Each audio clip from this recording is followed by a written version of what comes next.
তৃতীয় তীরটা মারলেন। এই তীরটাও সরাসরি এসে হযরতে আব্বাদের সিনার মধ্যে ঢুকল, এক পাশ থেকে আর এক পাশে বের হয়ে গেল, রক্ত ফিনকি দিয়ে পড়ে গোটা শরীর স্নান হয়ে গেল। তাও সাহাবী নামাজ ছাড়লেন না, ইতমিনানে কলবের সঙ্গে নামাজ ধীরে সুস্থে শেষ করলেন। ডানে বামে সালাম ফিরিয়ে পাশের ঘুমন্ত সাহাবী হযরত আম্মার বিন ইয়াসিরকে ডাক দিলেন, ভাই আম্মার, ও আমার প্রাণের ভাই, জেগে যাও, দেখো আমার কি হয়েছে। আমার মন বলে আমি আর বেশিক্ষণ তোমাদের মাঝে থাকবো না, আল্লাহর ডাকে সাড়া দিয়ে একটু পরে পরপারের পথে পাড়ি জমাবো। আল্লাহর হাবিব সশরীরে এক যুদ্ধে অংশগ্রহণ করলেন। এই যুদ্ধের নাম হলো যাতুর রিকা। কি নাম? আওয়াজ দিয়ে কি নাম? এই যুদ্ধে মুসলমানদের সংখ্যা ছিল 400, মতান্তরে 800। ওই যুদ্ধে কাফেরদের একজন স্ত্রী এক সাহাবীর হাতে অপমানিত, অফি রিওয়ায়া যে নিহত হয়েছে।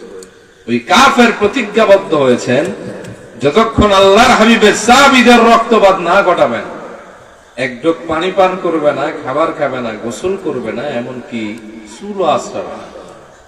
কেমন খারাপ চিন্তা করে। যুদ্ধ শেষ হয়ে গেল, মাশাআল্লাহ, স্টেজের মাঝে দুচ্চা কুক্কা মারহাবা। যুদ্ধ শেষ হয়ে গেল, কথা কি বোঝা যায় বাবা? আমার নবীজি বীরের বেশে মদিনাতুল মুনাওয়ারার দিকে রওনা করলেন। পথিমধ্যে রাত হয়ে গেল। আমার নবীজির আদত মোবারক ছিল, রাতের বেলা নবীজি মদিনায় যেতেন না। সাহাবীদেরকে বললেন, আমার সাহাবীরা, আজ আর মদিনায় যাব না, এই জায়গায় রাত্রি যাপন করব, তাঁবুর ব্যবস্থা করো, সকালবেলা রওনা দিব। সকল আয়োজন কমপ্লিট হয়ে গেল, এবার ঘুমোতে যাওয়ার পালা। নবীজি বললেন, সাহাবীরা রে, তোমাদের ভেতর থেকে এমন একজন আল্লাহর গোলামকে দেখতে চাই। আমরা সারা রাত নিশ্চিন্ত মনে একটু ঘুমাবো ক্লান্ত শরীর নিয়ে, তুমি দাঁড়িয়ে দাঁড়িয়ে আল্লাহর দিনের পাহারাদার হয়ে যাবা। কে আছে এমন একজন আল্লাহর গোলাম? দাঁড়াও। হযরত আব্বাদ ইবনে বিশর নামে একজন আনসারী সাহাবী দাঁড়ায় গেলেন, বললেন, ও নবী, আপনি আমার অনুমতি দেন, আমি সারা রাত দাঁড়িয়ে আল্লাহর দিনের পাহারাদার হতে চাই। ওই সাহাবীকে দেখে আরেকজন সাহাবী দাঁড়ালেন, মুহাজির সাহাবী, নাম তার আম্মার বিন ইয়াসির, হযরত সুমাইয়ার সন্তান। তিনি বললেন, ইয়া রাসূলুল্লাহ ওয়া ইয়া হাবিবাল্লাহ, আমাকেও যদি আপনি অনুমতি দেন, আমিও দাঁড়াতে চাই। নবীজি বললেন, তোমরা দুই ভাই মিলে পাহারা দাও, আমরা ঘুমোতে গেলাম।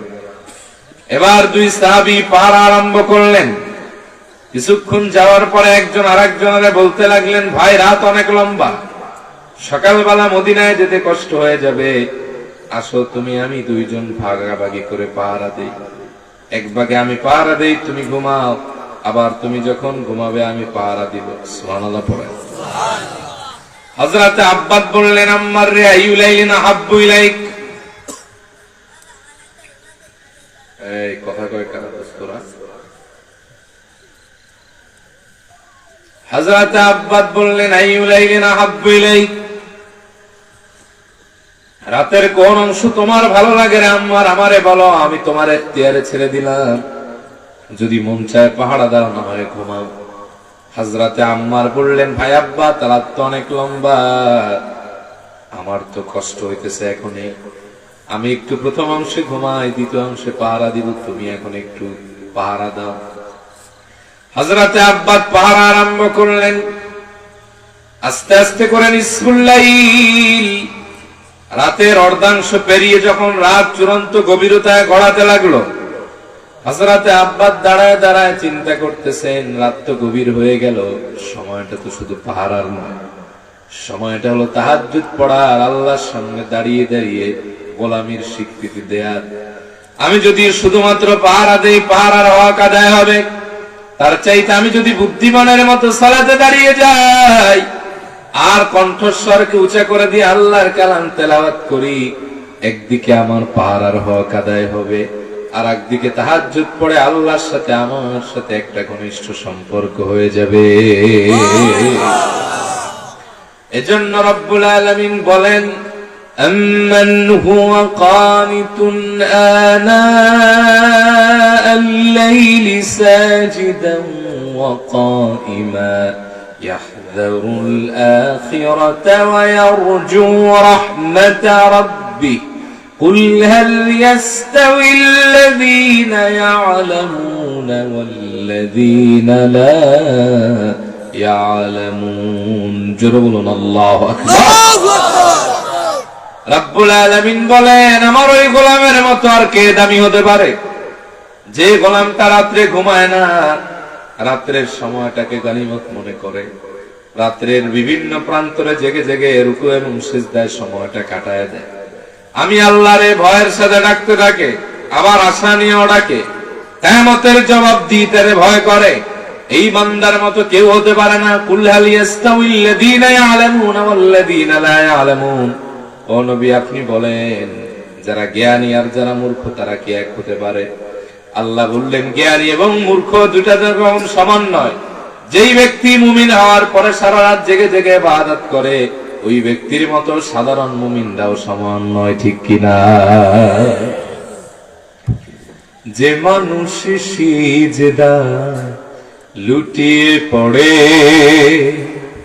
মোনাজাতে চোখে যার অশ্রু ঝরে, যে মানুষ সিজদা লুটিয়ে পড়ে, মোনাজাতে চোখে যার অশ্রু ঝরে, তার মতো কে আছে বলো না ধরায়, যাকে ভালোবাসেন প্রভু দয়াময়, যাকে ভালোবাসেন প্রভু দয়াময়। সুবহানাল্লাহ পড়েন।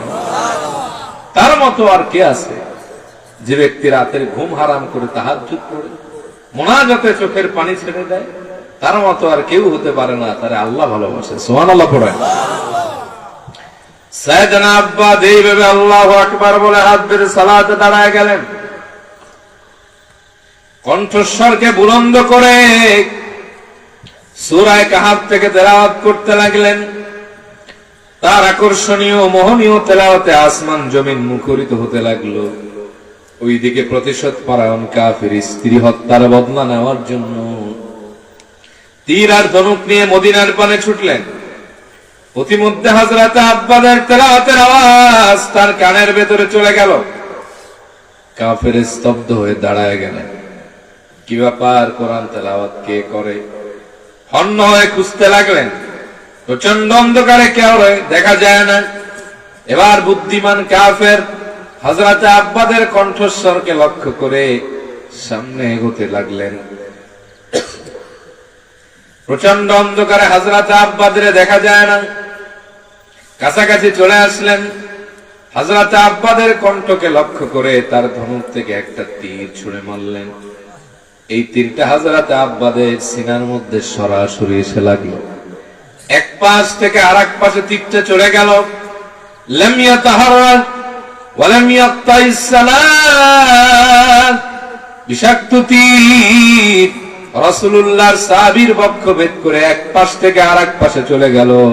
রাসূলুল্লাহর সাহাবী এক চুল নড়লেন না, তেলাওয়াত বন্ধ করলেন না, নামাজও ছেড়ে দেন না। কাফের অবাক হয়ে ভাবতে লাগলেন, যেই তীর আমি মারলাম, আমার তীর তো মিস হওয়ার কথা না, কিন্তু নামাজও তো ছাড়ে না, বুঝবো কেমনে লাগছে? তেলাওয়াত চলমান, তাইলে মনে হয় লাগে নাই। এই ভেবে দ্বিতীয় তীরটা আবার মারলেন। তীরটা হযরত আব্বাসের সিনার মধ্যে ঢুকলো। এক পাশ থেকে আরেক পাশে চলে গেল। লাম ইয়াক্তা ওয়া লাম ইয়াতাহাররাক ওয়া হুয়া কানা ইউসাব্বিতু ফিস সালাত। বিষাক্ত তীর রাসূলুল্লাহর সাহাবীর বুকটা ঝাঁঝরা করে এক পাশ থেকে আরেক পাশে বের হয়ে গেল। তাও রাসূলুল্লাহর সাহাবী এক চুল নড়লেন না, ডানে বামেও তাকালেন না। সীসা ঢালা প্রাচীরের ন্যায় আল্লাহর সামনে আগের মতো দাঁড়ায় রইলেন। সুবহানাল্লাহ। কাফের অবাক হয়ে ভাবতে লাগলেন, ব্যাপারটা কি? যেই তীর আমি মারলাম, আমার তীর তো মনে হয় লাগতেছে, কিন্তু বুঝবো কেমনে, নামাজ তো ছাড়ে না। এই ভেবে ক্ষুব্ধ হয়ে তৃতীয় তীরটা মারলেন। এই তীরটাও সরাসরি এসে হযরতে আব্বাদের সিনার মধ্যে ঢুকল। এক পাশ থেকে আর এক পাশে বের হয়ে গেল, রক্ত ফিনকি দিয়ে পড়ে গোটা শরীর স্নান হয়ে গেল। তাও সাহাবী নামাজ ছাড়লেন না, ইতমিনানের কলবের সঙ্গে নামাজ ধীরে সুস্থে শেষ করলেন।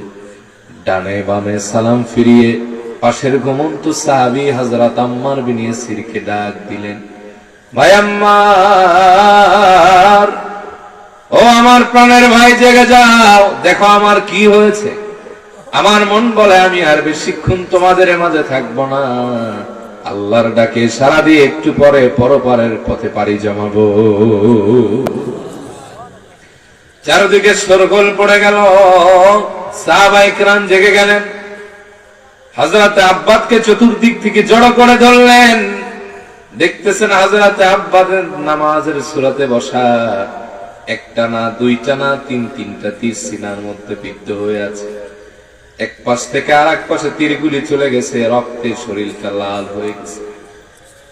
সাহাবায়ে কেরাম বললেন, ভাই আব্বাদ, তুমি না পাহারায় ছিলা, তীর লাগলো কেমনে? বলে, গভীর রাতে পাহারা সেরে সালাতে দাঁড়ালাম, তখন লেগে গেছে। বলে, ভাই, প্রথম তীরটা যখন লাগলো নামাজ তো ছেড়ে দিতে পারতে, ছাড়লে না কেন? হযরতে আব্বাদ বললেন, ও নবীর সাহাবীরা শোনো, গভীর রাতে সালাত আদায় করে রাসূলুল্লাহর কদম মোবারকের পাশে বসে এত মজা পাচ্ছিলাম, আল্লাহর প্রেমের জোয়ার অন্তরে এমন ভাবে ঢেউ খেলতে লাগলো, কোন ফাঁকে যে আমার বুকটা ঝাঁঝরা করে একটা না দুইটা না তিনটা তীর এক পাশ থেকে আর এক পাশে চলে গেল, একটু মাত্র ব্যথাও পাই না, বিন্দু কোনো কিছু অনুভব হয় না। ও নবীর সাহাবীরা, আল্লাহর নামের কসম, যদি গভীর রাতে সালাতের ভেতরে আমার এই চিন্তার উদয় না হতো, রাসূলুল্লাহ আমাকে দায়িত্ব দিয়েছেন পাহারার, এই মুহূর্তে আমার শাহাদাত নসিব হয়ে গেলে রাসূলুল্লাহর আদেশ অমান্য হয়ে যাবে, আর সাহাবায়ে কেরামের জীবনটা ঝুঁকিপূর্ণ হবে। আল্লাহর কসম, এই চিন্তা যদি মাথায় না আসতো, জায়গায় শাহাদাত বরণ করলেও নামাজ ছাড়তাম না। নামাজ এত মজা লাগতেছিল, সুবহানাল্লাহ। এটাও নামাজ, আর আমরাও যেটা করি ওইটাও নামাজ। কথা কোন? 2 মিনিট একটু বিলম্ব হয়ে গেলে হুজুর খেদানোর জন্য ইনস্ট্যান্ট কমিটি তৈরি হয়ে যায়, এরকম আছে না? না। যেই জাতি চায়ের দোকানে ঘন্টার পর ঘন্টা সময় কাটালে খারাপ লাগে না, যেই জাতি খোঁজ গল্পে সময় পাস করলে টাইমের কোনো সমস্যা হয় না, ওই জাতি যখন নামাজে দাঁড়াইলে 2 মিনিট লম্বা হয়ে গেলে ইমাম সাহেব খেদাতে চায়, বিরক্ত চলে আসে। আল্লাহর কসম, এরা নামদারি মুসলমান হতে পারে, আসলে এরা মুনাফিক ছাড়া অন্য কিছু না, ঠিক কিনা? এখন তো দেখা যায় সামসা নেতা আছে না নাই? জোরে বলেন। সামসা নেতাদের গরমে ইমাম সাহেবরা ঠিকঠাক বয়ানও করতে পারে না। কি ভাই সাহেব, কষ্ট হইতেছে আপনাদের? দেখবেন একটু ক্ষমতা আছে, একটু টাকা আছে, এসে ইমাম সাহেবকে বয়ান শট করে নামাজ দ্রুত শেষ করবে, এরকম আছে না? ওনার নিজের মায়ের বিয়ের কারণে নামাজ 10 মিনিট আগে শেষ। নিজের সংগঠনের সমাবেশ দেখে নামাজ তারে শর্ট করতে হবে, অথচ উচিত ছিল দুনিয়ারে শর্ট করে নামাজের সময় বাড়ানো, তাইলেই আমাদের কিসমত খুলে যেত, ঠিক কিনা?